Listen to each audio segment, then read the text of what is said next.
Sports, comedy, pop culture, and everything in between.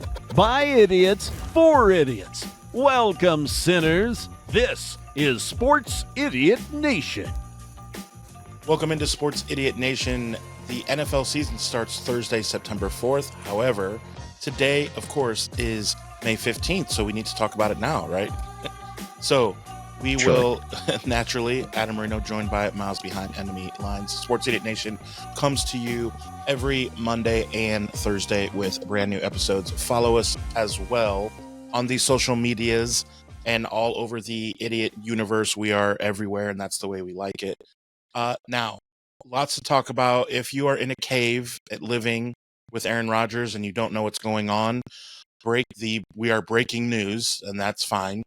The schedule is out for the whole reason why we're here. The foosball. It's not from the devil. So, we love our football. We have some conspiracies to talk through as well in the NBA because as Miles is wearing his Dallas Mavericks hat, a native Texan, if you will, now. For 30 seconds. Yeah. And 3 months.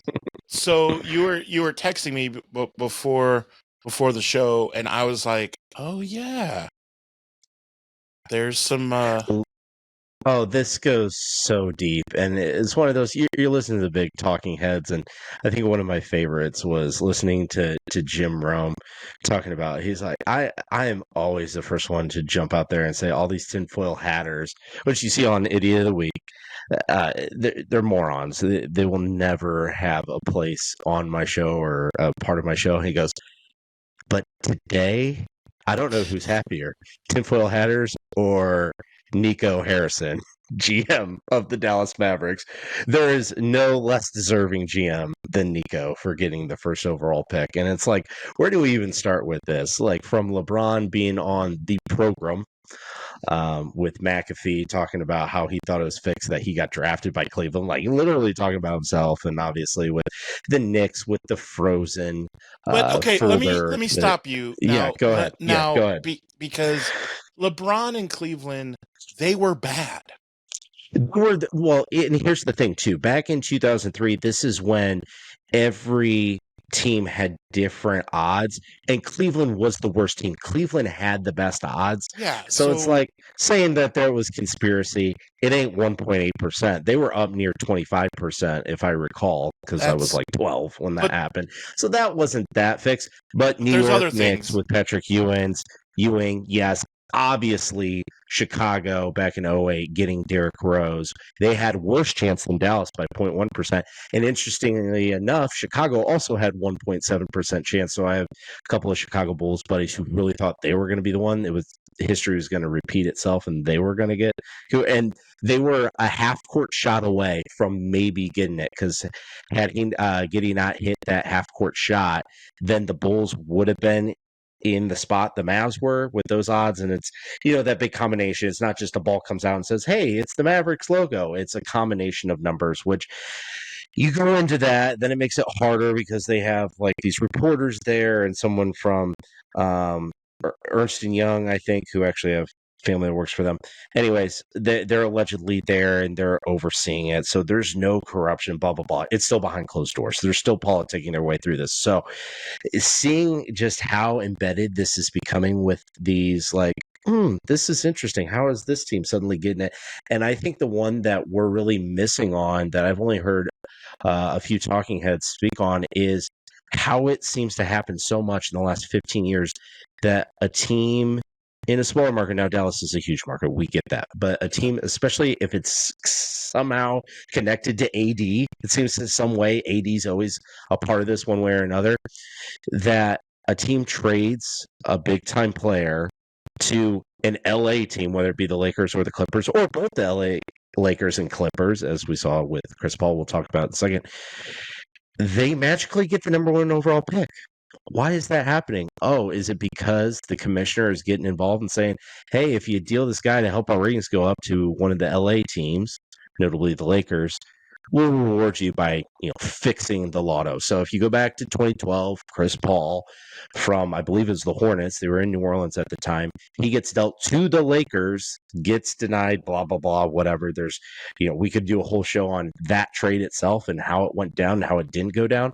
Ends up with the Clippers then, right? At that time, or was that later on? It's all a blur because between him and James Harden and Russell Westbrook, they played for every team in the Western Conference between the three of them. COVID right. Yeah.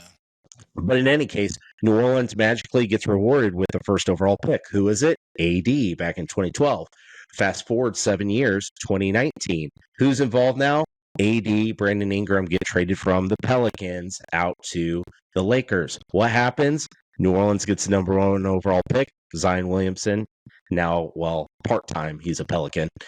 And now, of course, this year, he's AD part-time is a part fat of the trade. Part-time No, he's full-time fat. I mean, he's bigger than Luka, but they'll have a fat off or a freak off or whatever we want to call it these days.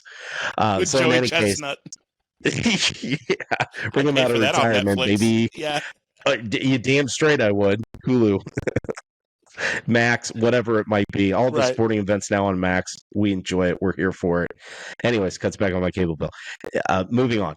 So AD now, of course, part of that trade back to Dallas. The injuries occur. They're in the play-in. They could have made the playoffs. They wouldn't even have been a factor had they beaten Memphis.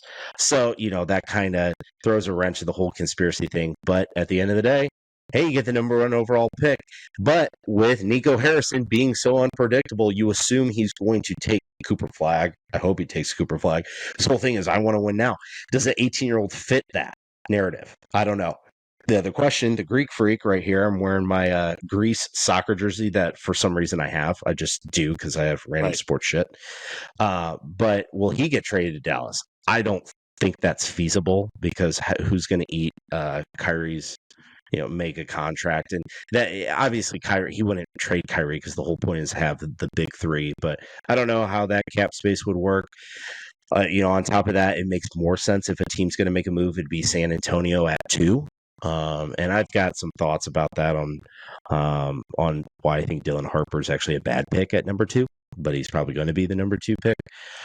So there's a lot of excitement from this. I like the drama. I think the NBA overall is really boring until later this year they get back on NBC. Thanks be to God.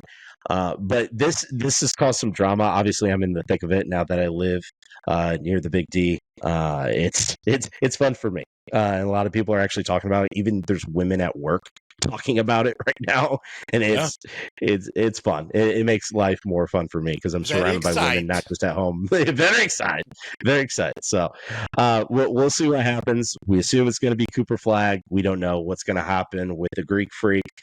Remains to be seen. Nico Harrison, you have been bailed out until you screw it up again. Exactly, which will come and we will document it on Sports Idiot Nation. Reminder, new shows every Monday and Thursday. Be sure to catch us on all the social medias.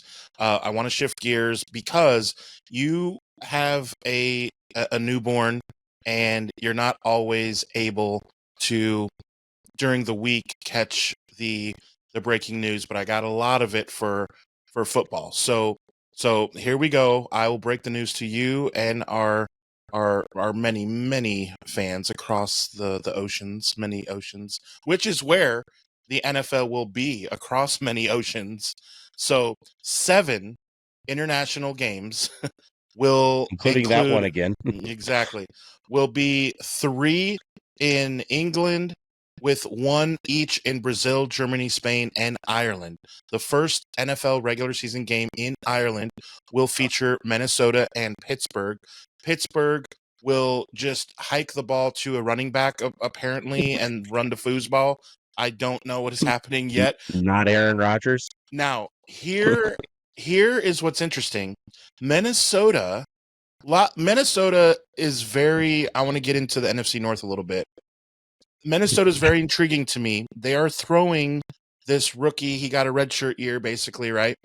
They're throwing him to the quote-unquote Wolves. That is not a shout-out to think they're throwing him to the Leprechauns in this case now since they're playing in Ireland.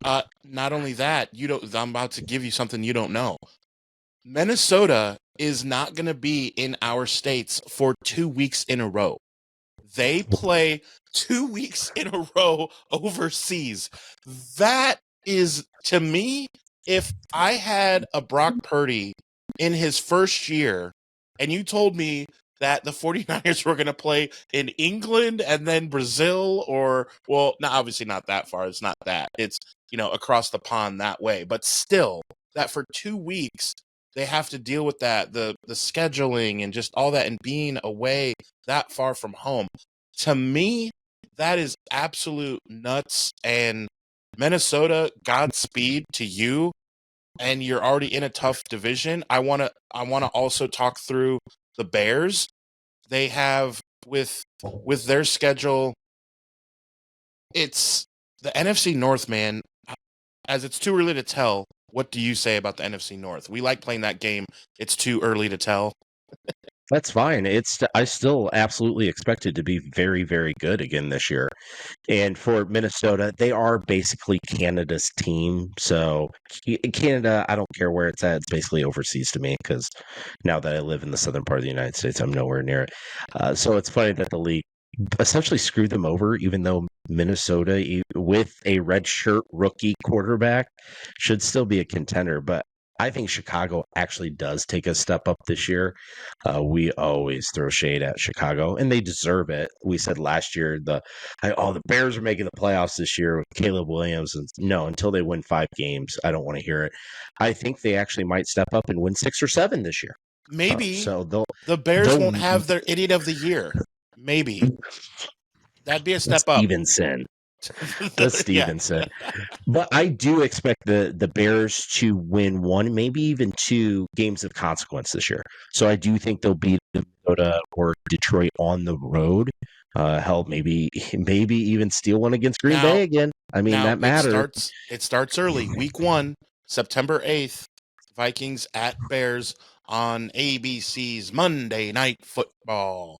So that's a pretty good game. Vikings at Bears to kick off Monday Night Football. That's pretty cool.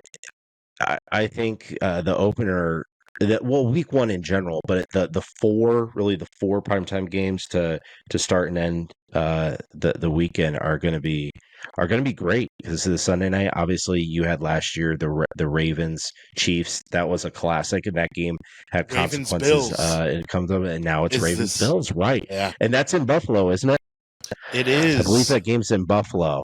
So that's going to be a fun way to kick off Sunday Night Football. Obviously, you briefly mentioned the game that's going to be in Sao Paulo, Brazil. Last year, that was a great game and a game that mattered between the Packers and Eagles. They went on to see each other in the postseason. Now, this year, you have a division matchup that's could end up deciding that division in week 1. You don't know, or at least impact it, because the Chiefs might take a small step back, and I expect the Chargers to continue improving in Harbaugh's year 2. So that's a game to watch again. And then, of course, the season opener. And Adam, I'll throw it back to you to take your digs at Dallas on that one. So here's what I have to say about the NFL and how they screwed up opening week. You just talked about there's going to be some fun games, all except the very, very, very, very, very first game. The very first game is, as we mentioned, Thursday, September 4th. And the reason I don't like Philly versus Dallas is, unfortunately for Canada and therefore the world, Dallas brings viewers. You don't need to shove them down our throat on Thursday in a matchup in where they did not make the playoffs. You look at the last 4 or 5 opening Thursday games, other than Detroit versus KC, it's usually a matchup of almost either the Super Bowl or the NFC Championship, the AFC Championship, someone who made the playoffs in the AFC versus someone in the playoffs in the NFC, whatever it is, right? And they had the foresight, even to interrupt you real quick. Everyone knew Detroit was going to be really, really good, and they thought Detroit-Kansas City was going to be a Super Bowl preview, and it damn near almost was. And that game was spectacular. So it was the foresight of that. But now the beauty of it is forcing Dallas to watch Philly raise a banner. Yeah, it's just hilarious. It's troll. It's It's division a troll rival. job. It's division rivals, which is really tough to pull for an opening Thursday game. I don't as a football fan, I think, boy, that is not fair for the teams involved. Now, just as me watching the train wreck, I'm like, sure, like the circus, let's go. But to have an opening game like that for opening the football season in your division, I mean, that's crazy. And I think the NFL missed out on having a better matchup. I would have loved to see Eagles Rams. Wouldn't you love to Sure. see that? And I hate the Rams. I hate the Eagles. But come on, as a football fan, dude, Right. that game, Make it make sense. Make it ma- make sense. But I NFL, still make it love make that it's sense. opening because, well, I'm here now. I get it's a road game for Dallas, but to have them open the season and then the delusional fans around here thinking that, well, we're going to take that game and then we're going to George Johnson our way to a division title, and then this is the year that we're finally going to break through and at least make an NFC Championship game for the first time in 30 years. That obviously won't happen. So I think the parody of it is it's what's going to be most fun for the average fan that has nothing truly invested in that game. So I want to take you through some other news and notes of the schedule release and then get into some of the primetime games, because I want to talk through something that I also think is crazy that the NFL is doing. But we talked about the 7 international games. Okay, also 3 games will be played on Christmas Day. We like to say, as is tradition. Now it is tradition. So, as 2 is years. tradition, you have If it's 2 years. yeah. So you have Denver and the Chiefs is the 8:15 game, and then the 2 games for Netflix is Dallas and Washington, and then Detroit and Minnesota is I'm at going to Netflix and chill that game yeah. for sure. I mean, so then you have Black Friday, and that is Caleb Williams and Jalen Hurts. So the That's Bears fine. and Eagles, Black Friday. A Super Bowl rematch is slated for week 2 with the Chiefs hosting the Eagles. So that's kind of something to think through. Now, I want to get into we just talked about the Chiefs. They have in the first so now the season is basically broken into the first 9 weeks and the second 9 weeks, right? With the way that the schedule is, it's It's pretty golfing. easy.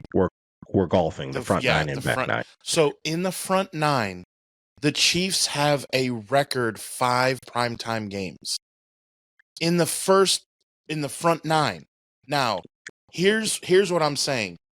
If you thought that you were over the Taylor Swift, Kansas City Chiefs, if you thought you were over it in the last year, you ain't seen nothing yet, because you are going to see them over and over and over again. And I'm just like, wow, the NFL is pushing their narrative that I don't think it's bad to have, and I want to get your take on this. I don't think it's bad to have dynasties, but I do think it is being forced down our throats. And I respect Kansas City. I hate that they beat us, my team, twice in the Super Bowl. Like, I get it. I respect Andy Reid. I like Patrick Mahomes. But is this what it's like going through a dynasty when we're just over it? Is this what we did with the Patriots? To me, it's almost like the NFL is desperate to save this dynasty because the fact that they lost the Super Bowl, and it's twice they've lost the Super Bowl now in this era, but they lost, so the Chiefs are going to fall apart. And I even mentioned it earlier. Look, the Chargers are going to be in the race to win the division. I think they truly are. So people, especially the The front office, Broncos? freaking out. And they're going to be good. I don't think the Broncos are there yet to truly compete for the Hey, division. They're going to be better. And I like Bo Greenlaw, Nix. He fits that. They're going to Huff, be a good the team, and I expect them to defense. make the postseason again. So we'll see on that. I don't know if they have enough firepower on offense to get it done through there. Bo Nix, I like. I've been wearing You Broncos called it. clothes on You here and called, talked about it. yeah. That he was a perfect fit, not the best quarterback in the draft, but the best fit. That worked out well for year one. They made the postseason for the first time in a decade. Anyway, the biggest thing is People are freaking out that the Chiefs are going to fall off. So we have to force it to remind people that the Chiefs are today's dynasty, and we can't lose the female fan base. You got to keep them in. And obviously between Mrs. Mahomes and T Swift and I guess Ice Spice or Spice Ice or whatever that redheaded singer rapper entertainer is, that's your three-headed monster to keep young females interested in the game. So they're going to keep pushing it. I don't think it's necessarily the worst thing in the world, because it's, at the end of the day, when we say the whole Taylor Swift thing, it's annoying, sure, fine, whatever, but we're over that. Like, we're over being annoyed. So I think they care more about attracting because us dudes, we're going to watch the game regardless, right? They could have Taylor Swift perform at halftime and show it every single and we're time. still going to watch we still watch the damn game anyways. We're going to be complaining, but we're still going to have the damn TV on. How else would we complain?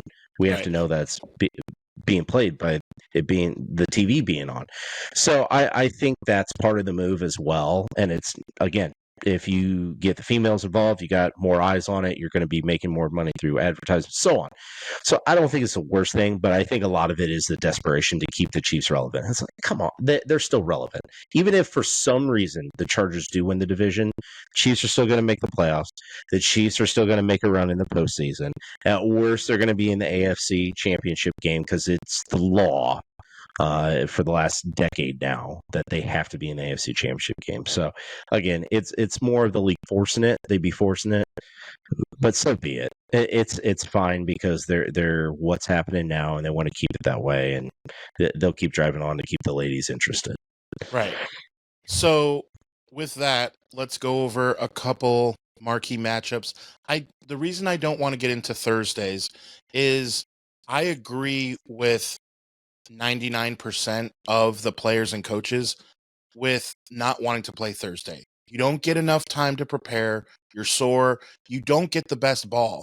You get 9-3 games. How many games do we post on Sports Idiot Nation? Do we post like where you poke it with the stick, like Thursday Night Football, do something? Come on, do something. We do it like every other game. It's just not the best. Even if you have intriguing matchups, it's not as fun. So for now, I want to skip those. We have 5 months, 3 months to like go through this, So, but there are some intriguing Sunday night and Monday night matchups. So I want to go through some. We talked about the first, Sunday night football also starts on the very first Thursday game, that Cowboys and Eagles. Now, September 11th, though, that first, that's the first Thursday I wanted to bring up. Commanders and Packers. Now that should be fun at Green Bay before it gets cold. Okay. That's a solid Thursday night game. That is because Jordan Love's actually not as horrible as we all thought he was. Yeah, and he's still not that good in my mind, but he's not terrible. Jane Daniels, good ball. Is really good. So now the Sunday night games. So Ravens at Bills, Falcons at Vikings. We'll wait and see what the Falcons do. I'd like to see how they do week 1. If they go 8-9, they can win the division. So they're still, regardless, the Falcons are still going to be in playoff contention. As long as they stay within like 2 games of 500, they're very much in the playoff race because the division. We talked about throwing that quarterback, J.J. McCarthy, to the Wolves. He's going to get a good look at primetime football. Sunday the 14th. We got the Cousins Bowl. Yeah. Well, we'll see who's quarterbacking at that. We'll see what team he's on. Yeah. Then you have Chiefs Giants should be a laugher. By the way, quick note on the New York Football Giants. How bad is your luck that you are one of the worst teams in football and you get rewarded with, and you can check this, go ahead and Google it. This is absolutely the truth. With, I think it's 572 winning percentage, they have the toughest schedule in the NFL. Now, that's ridiculous. The way it works, you're supposed to play when you're last in your division. This is well documented. When you are last in your division, the teams that you play, other than your regular scheduled program, you play the last of people's divisions. Those to make divisions where you don't play the rest of that division. And somehow, now some of that is you're playing you have to play the Commanders twice, the Eagles twice. I get it. But still, that's remarkable to me. And it starts very early with they play 2 games on the road to start the season, the Giants do, and then they open at home, oh, no big deal, against the Chiefs. So that they should played be the fun. AFC West, so they have to play the Broncos and Chargers then, I would assume. And then who's their crossover within the NFC? Who's the other division in the NFC that they play all 4 teams? So Do you have that pulled up? I believe I believe it might be the NFC West because we play them. Yeah. So Yeah. I mean that would make sense. If they get the Rams, the Seahawks are tough. decent, and Arizona's probably going to be improved. Oh, Adriana, you're so sorry. Not getting any easier for our homegirl. Okay, then you got Packers, Cowboys. Okay, Patriots and Bills is super intriguing. That's shocking that is intriguing, and Timothy Brady is not involved. Right. But Patriots and Bills should be fun. Then we're moving on October 12th. Lions at Chiefs. Okay, we'll really see what the Falcons are made of as they get their second Sunday night game in 2 months as they travel to Santa Clara, California to play my 49ers. Packers at Steelers. We don't know if it's intriguing yet because they're just running the triple option, I think, in Pittsburgh. So we're not quite positive. Seahawks at Commanders. Who's Aaron Rodgers playing for? What team he's on at that point? We don't know. Seahawks at Commanders. Okay. Sure, that'll be fine. Steelers again get to play 2 weeks later at the LA Chargers, so they go to SoFi. We that sure that the Steelers are going to be relevant. They have a lot like these international games, which I do like that they play Minnesota and Ireland, because if you're going to take 2 teams that belong to play in Ireland, Minnesota and Pittsburgh fit the bill for that. Yeah, so I'm on board with that. So then here's a juicy one.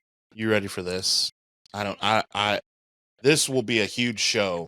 That next December, I'll say this, or November 17th. November 17th will be a very good show. Tune in November 17th, 2025, because that'll be just hours after the Lions at Eagles. That is going to be a really good game. I'm excited for that already. Sexy. And then Buccaneers at Rams. Okay. Broncos at Commanders. So you got Bo Nix and Jaden Daniels. I'm in for that. Yeah. I'm in 2024 draft. We'll see how the Chiefs are doing at this point. It's December 7th. They come back Sunday night and play the Texans. Should be good. The Texans do play them tough, at least for a half. At least for a half they do. And we'll see in prime time. Then we got Vikings at Cowboys, and Bengals at Dolphins, and Bears at 49ers. And to round out the year, we'll see how the year goes by that point. But that's pretty fun and again, that is Sunday night football. Here's some good ones for Monday night football. We talked about Vikings at Bears, Buccaneers at Texans.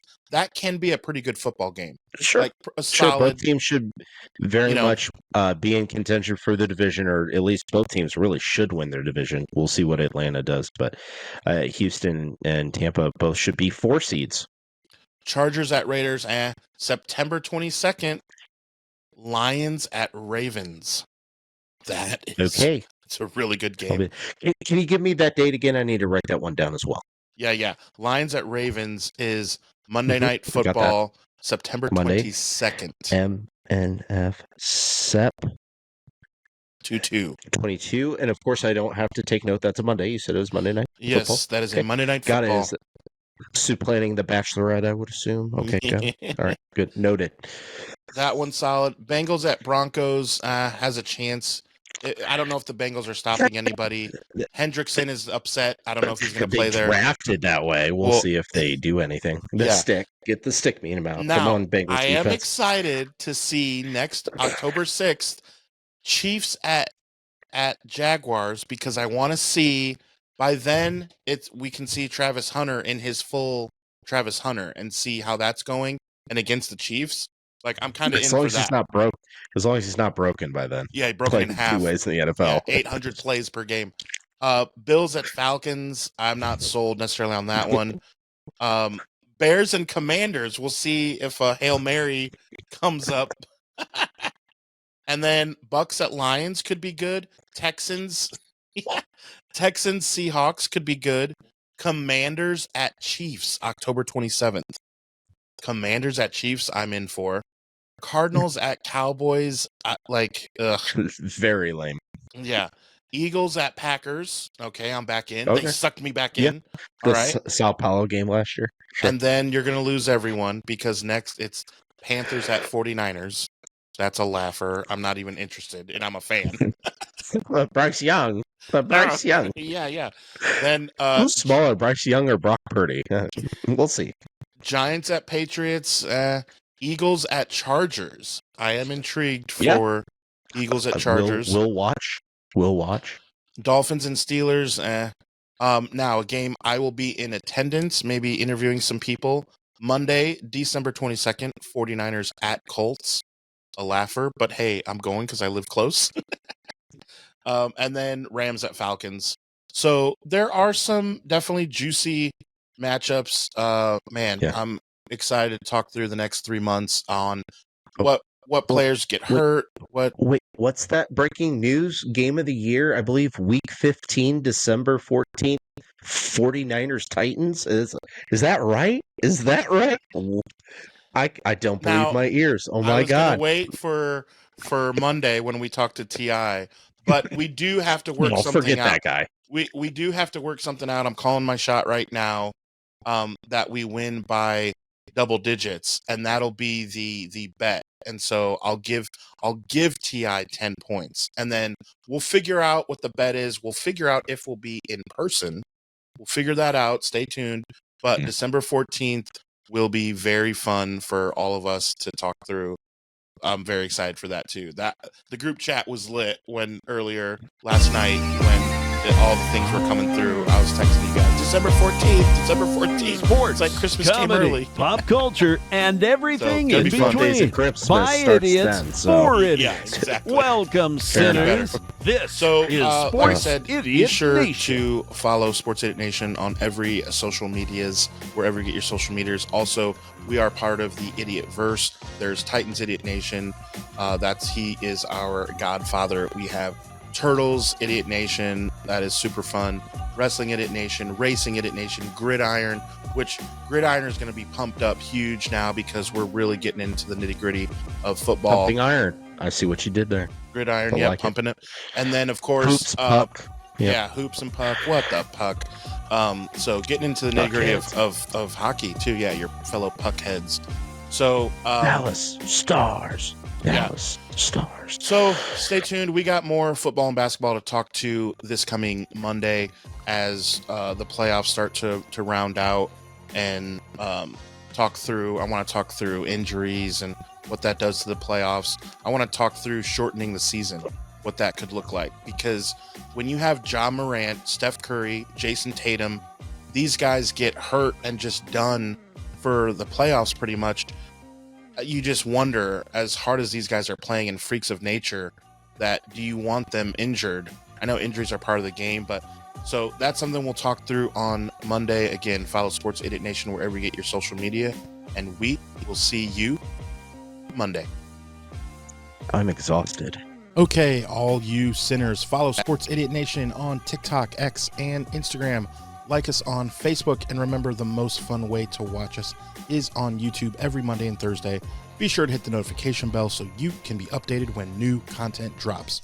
Remember, the podcast can also be found on the usual suspects of Apple Podcasts and Spotify. Always remember, don't be an idiot.